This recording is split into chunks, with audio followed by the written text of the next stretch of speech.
আজকে কাদিয়ানীদেরকে অমুসলিম কাফের ঘোষণা করে সংসদে আইন পাশ করবেন, এটা আমাদের এই সরার উদ্যান থেকে আজকে দাবি থাকবে। বর্তমান সরকার কোন বাংলাদেশের জনগণের ভোটে নির্বাচিত সরকার নয়।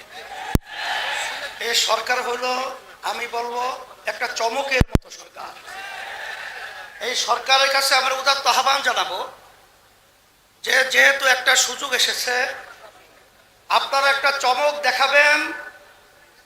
আজকে কাদিয়ানীদেরকে অমুসলিম কাফের ঘোষণা করে সংসদে আইন পাশ করবেন, এটা আমাদের এই সরার উদ্যান থেকে আজকে দাবি থাকবে। আর সাথে সাথে আমরা 53 বছর দেখেছি বারবার উলামায়ে কেরাম এবং মুসলমান আমরা রাস্তায় এসেছি। বহু দেশের মধ্যে কাদিয়ানীদেরকে অমুসলিম ঘোষণা করা সরকারিভাবে রাষ্ট্রীয়ভাবে হয়েছে, কিন্তু আমরা তাদের থেকে বারবার আসার পরেও তাদের থেকে অমুসলিম ঘোষণা আমরা পাই নাই। আমরা দুঃখিত। এর জন্য আমি সকল উদাত্ত আহ্বান জানাবো, 5ই আগস্টের পরে বাংলাদেশের ভিতরে ইসলামের উত্থানে একটা সুযোগ এসেছে।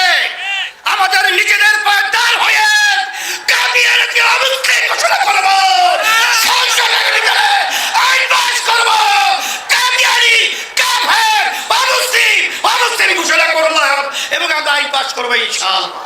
সর্বোচ্চ আহ্বান জানিয়ে আপনাদের সকলকে সুস্বাস্থ্য কামনা করে শেষ করছি।